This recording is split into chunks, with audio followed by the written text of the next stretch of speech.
Hello everyone and welcome to this new episode where I'll talk about what I'm seeing in relation to the video gaming market and ultimately to the upcoming battle for the eSports broadcasting dominance.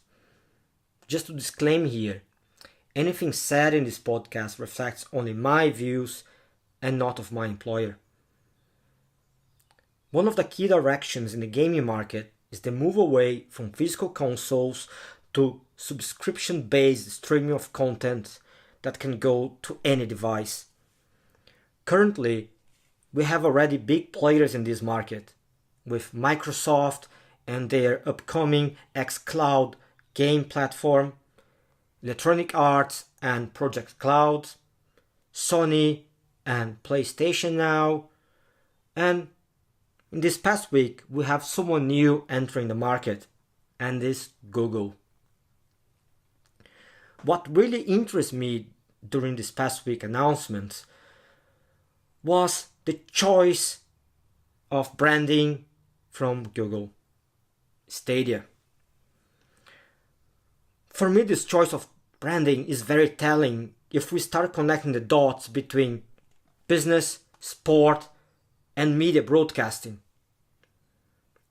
My analysis in this episode will center on those three aspects, and the reasons behind Google Stadia for me is fighting for the dominance of the eSports broadcasting industry. First point in the analysis centers in the size and expected growth of the gaming industry in general.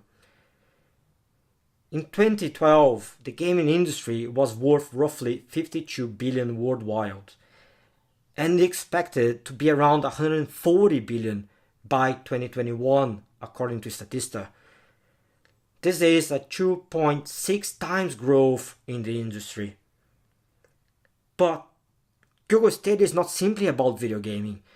It is about eSports. Take its size in 2012, $130 million worldwide. Now it's expected to be around $1.8 billion by 2020, which is 13 times increase. The growth of esports in relation to video gaming in general is staggering. For the second point of the analysis, you just need to accept that esports is a valid form of sports. Take for instance Ninja. Ninja has over 13 million followers on Twitch, the platform owned by Amazon, and over 21 million followers on YouTube, which is owned by Google. Ninja has this large follower base because of his gaming exploits on Fortnite, which is a game that popularized the Battle Royale genre of gaming. But it is speculated that Ninja received over $1 million to play the rival franchise developed by Electronic Arts, Apex Legends. The popularity of Ninja goes beyond the esports community, as he was the first pro gamer to feature in the cover of the ESPN magazine, and he's sponsored by Red Bull. They just released a limited can edition, and by Uber Eats. Last year, Ninja claimed that he made over $10 million between endorsement, advertising on his channels, and prize money. But esports do not end with Ninja. Take the Asian Games for example. In the 2018 edition in Indonesia, we had esports as the demonstration event, and it is speculated that by 2022, in the edition in Hangzhou, it will feature in the events program. We need to understand that Hangzhou is the home to Alibaba, so the largest e-commerce business that even outstrips Amazon. But we don't need to go that far to Asia to see the prominence of esports.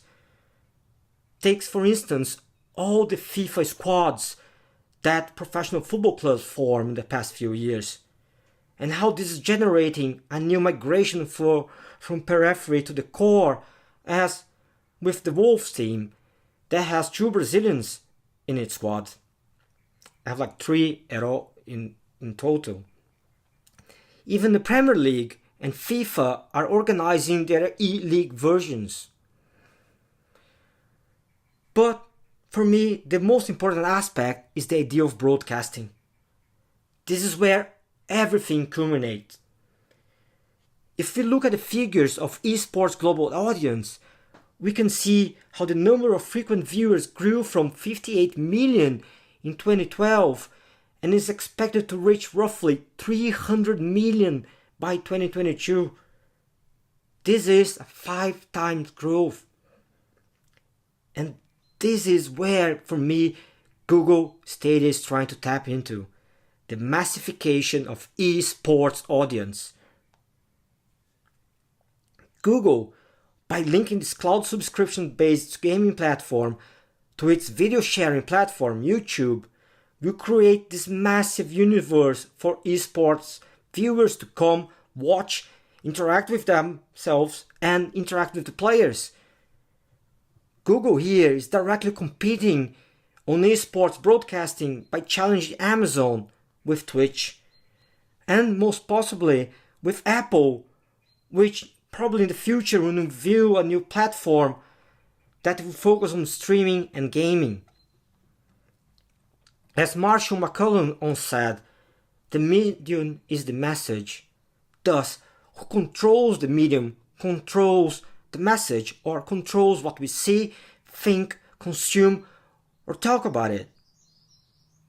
Stadia, Twitch, the Apple platform, they are all different media.